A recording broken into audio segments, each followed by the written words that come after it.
चलें मैगल, ये बताने का मकसद आपको ये है कि इन एक्चुअल जो है वो साइट को आना चाहिए इस कीवर्ड के अगेंस्ट पहले या मैक्सिमम दूसरे पेज के ऊपर। दूसरा भी रिकमेंडेड नहीं है, लेकिन मैं जनरली एक बात कर रहा हूं, क्योंकि जब अगर आपकी साइट दूसरे या तीसरे पेज पे लिस्ट कर रही होती है तो डेफिनेटली वो पहले तक पहुंच जाती है। लेकिन अभी इसका मतलब ये है कि गूगल ने इस साइट को क्रॉल ही नहीं किया हुआ। इसमें बेशुमार टेक्निकल इश्यूज होंगे, ठीक है, क्योंकि हमने बेसिकली इसकी एसईओ पर कभी काम किया ही नहीं है, ठीक है। जो थोड़े बहुत जो कीवर्ड्स स्टफ हुए हुए हैं वो डेवलपर्स नहीं डाले हुए, किसी सर्च इंजन ऑप्टिमाइजर ने नहीं डाले हुए, ठीक है। तो ये मैं आपको केस स्टडी बता रहा हूं कि देखें साइट की डोमेन, साइट का डिजाइन, ईच एंड एवरीथिंग, हर लिहाज से आपको साइट बिल्कुल परफेक्टली मिलेगी। लेकिन क्या है कि हमने एक बहुत बड़ा बिजनेस लूज किया हुआ इंटरनेट के ऊपर। हम आईटी बिजनेस को प्रमोट करते हैं, आईटी बिजनेस में काम कर रहे हैं, लेकिन इवन देन हमारी अपनी एग्जिस्टेंस गूगल पे नहीं है, ठीक है। क्यों नहीं है? क्योंकि हमने इसकी ऑन पेज या ऑफ पेज एसईओ को कभी कंसीडर ही नहीं किया। हमारा जो मकसद था, क्योंकि हमारी जितनी भी क्लाइंटेज है वो ऑलरेडी हमारे साथ लिंकअप है, उनको पता है, या हम किसी को डायरेक्टली लिंक भेज देते हैं, उनको पता चल जाता है, सर्विसेज कोई देख लेता है, तो हमें कभी उस हवाले से जरूरत नहीं पेश आई। लेकिन मैं बावजूद इसके ये कहता हूं कि हमने एक बहुत बड़ी मार्केट लूज की है। अगर इन केस यही साइट मेरे इस कीवर्ड के अगेंस्ट, ठीक है, जिस तरह ये पहले पेज पर शो हो रहा है ना, अगर यही मैं यहां पर लिखता कि वेब डेवलपमेंट कंपनी इन पाकिस्तान और मेरी साइट पहले पेज के ऊपर लिस्ट डाउन होती, तो डेफिनेटली मुझे डेली की 3 से 4 लीड्स जनरेट होती। मैं आपको रियल टाइम पिक्चर बता रहा हूं, ठीक है। तो ये बेसिकली एक एसईओ एक्सपर्ट का काम होता है, या लोग जो एसईओ करवाते हैं वो किस लिए करवाते हैं? वो सिर्फ इस रैंकिंग में फॉल करने के लिए करवाते हैं। सर फर्स्ट पेज पे लाने के लिए आपको बहुत ज्यादा बिल्डिंग करनी पड़ती है, मतलब पीपीसी वगैरह ये नहीं, पीपीसी तो खैर वो मैंने आपसे कहा कि फॉर द टाइम बीइंग है ना, वो तो एक मखसूस टाइम पीरियड चेक कर लेना, मैंने चेक नहीं की, हो गया एक दफा देख लेना, वैसे रुक गया था। पीपीसी जो होता है उसका जो पर्पज होता है वो एक सर्टेन टाइम के लिए होता है, वो बूस्ट मिलता है आपको, ठीक है। लेकिन जितने टाइम के लिए आपकी कंपेन चल रही होती है उस टाइम तक तो आपकी लीड्स भी जनरेट होंगी, ट्रैफिक भी मिलेगी, सारा कुछ होगा। लेकिन जैसे ही आपका वहां से खत्म होगा सिलसिला, आपकी पेमेंट्स ड्रॉप होंगी, आपकी साइट फौरी तौर पर नीचे गायब हो जाएगी। अगर तो आप लिस्टिंग में नहीं हो तो आप वहां से निकल जाओगे। बात यहां तक क्लियर है? यस सर, बकर सर ने बताया था। यहां तक चीजें समझ आ रही हैं? यस। या कहानी चल रही है? अभी भी ना आए तो यार बात समझ आ गई आपको कि कंपटीशन जो है हमने बेसिकली उसको मीट करना है, हमने उस कंपटीशन में खुद को प्रोमिनेंट करना है, हमने उसमें टॉप रैंकिंग में खुद को लेकर आना है। अदरवाइज आपकी साइट आपको कोई रिटर्न नहीं करेगी, चाहे उसके ऊपर पब्लिक ट्रैफिक, पब्लिक इंटरेस्ट की चीजें हो, या आपकी बिजनेस इंफॉर्मेशन हो, या ई कॉमर्स साइट हो। जब तक ऑर्गेनिकली वो लिस्ट डाउन नहीं होगी तब तक उसका आपको कोई बेनिफिट नहीं मिलेगा। अच्छा, यहां से आगे चलते हैं हम, कीवर्ड्स तक बात क्लियर होगी कि हमने कीवर्ड्स को बेसिकली किस तरह से स्टार्ट करना है और किस तरह से हमने इसको इम्पोज करना है। ये सारा पैटर्न मैंने आपको बताया कि यहां पर जो है आप देखो, ये इसकी यहां पर हमने एक टैग लगाया हुआ है, लेकिन इवन देन ये जो टैग है, ये जो कीवर्ड है, ये अभी तक गूगल में रैंक नहीं हुआ। यहां से आगे हम एक और चीज जो सबसे मोस्ट इंपॉर्टेंट है वो ये कि हम इसको लेके चलते हैं साइट मैप्स। साइट मैप का आइडिया है? यस।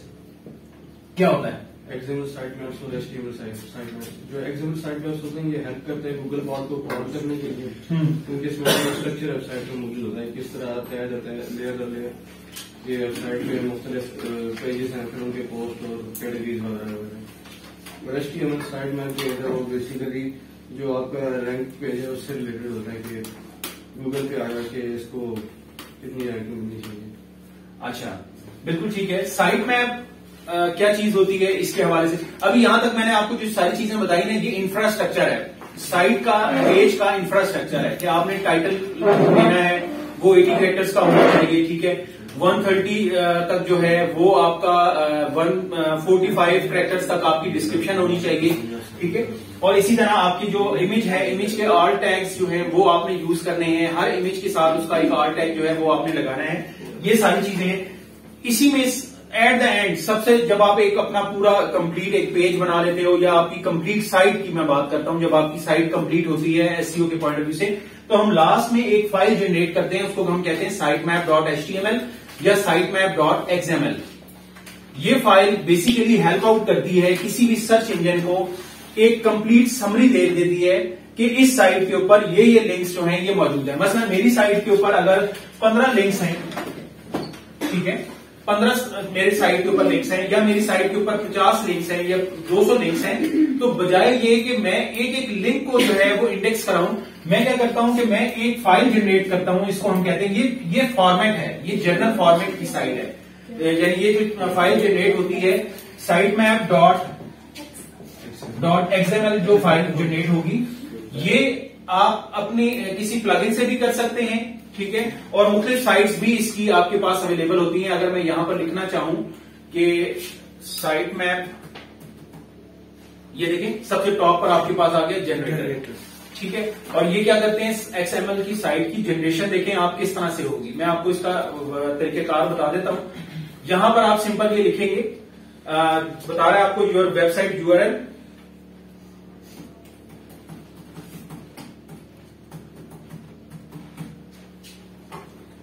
और इसको स्टार्ट कर दीजिए,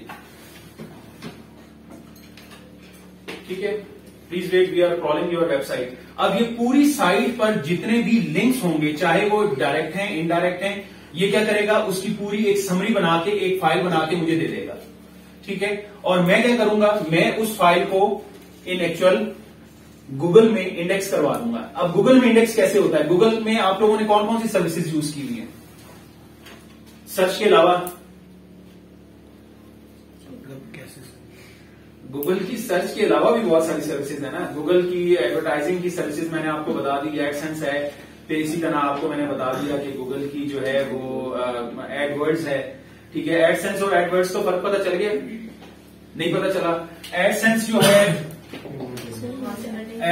जो है वो बेसिकली आपको अर्निंग के लिए आपको एड्स अलाउ करता है, आपकी साइट मोनेटाइज होती है एडसेंस के साथ, ठीक है। और एडवर्ड्स जो है ये पब्लिशर्स के लिए है, एडवर्ड जो है ये पब्लिशर्स के लिए है, ठीक है। पब्लिशर्स कौन है? मसलन मैंने अपनी साइट की एडवर्टाइजिंग करानी है, तो मैं क्या कहूंगा कि मैं गूगल को पे करूंगा कि जी मेरा ये बजट है 500, 1000, 2000, 4000, इसको जो है उन साइट्स के साथ डिस्ट्रीब्यूट कर दें जिसके ऊपर ट्रैफिक ज्यादा आती है या जो मेरी इंडस्ट्री से रेलेवेंट है। बात समझ आ रही है? yes. तो एडवर्ड्स और एडसेंस जो है ये दोनों सर्विसेज डिफरेंट काम कर रही है। एक में वो आपको एड्स दिखा रहा है और एक में आपसे एड्स ले रहा है। तो एडवर्ड्स और एडसेंस में ये डिफरेंस है, ये दोनों गूगल की सर्विसेज है। यहां तक क्लियर है बात? yes. इसी तरह गूगल की मजीद बेशुमार और भी सर्विसेज हैं। आप कभी सर्च इंजन में जाओ, आपको यहां पर इसकी सर्विसेज में नजर भी आ जाएगा, मैनेज योर गूगल अकाउंट, और इसके साथ आपको एक और सर्विस है गूगल एनालिटिक्स की। गूगल एनालिटिक्स क्या करता है? गूगल एनालिटिक्स जो है वो आपकी साइट का एक एक चीज का एनालिसिस बताता है कि आपकी साइट पर कल फला बंदे ने फला टाइम पर फला डिवाइस से इतने बजे विजिट किया था। समझ आई बात? नहीं, कभी इस सर्विस को भी नहीं यूज किया। देखो ये सारी चीजें मैं आपको इसलिए बता रहा हूं, ये आपको काम देंगी जब आप अपना कोई भी ब्लॉग लॉन्च करते हो, या जब भी आप अपनी कोई भी पेज या कोई भी प्रोडक्ट बनाते हो, या इवन देन अगर कोई एसईओ का जर्नल, हम जो अभी ये डिस्कशंस करेंगे सारी बिल्कुल बेसिक लेवल की जर्नल पैटर्न की डिस्कशंस हैं। आपको एसईओ के हवाले से एटलीस्ट पता जरूर होना चाहिए कि क्या क्या पैरामीटर्स हैं, क्या क्या उसकी आइडेंटिफिकेशंस हैं जिनके बिहाव पर आप किसी को बता सकोगे यार मुझे एसईओ के हवाले से हाउ नाउ है, नॉलेज है। हैंड ऑन एक्सपीरियंस आपको काम करने से होगा, मेरे बताने से नहीं होगा। बात समझ आ रही? लेकिन ये चीजें आपको उस वक्त हेल्प आउट होंगी जब आप इस पे काम करोगे, तो ये आप इनसे अवेयर होगे, अच्छा यार ये तो उस वक्त हमने सुना था या हमने देखा था, ये एग्जैक्ट उसी तरह से है, ठीक है। तो यहां पर अभी सॉरी मैं क्या बात कर रहा था पहले? Google analytics.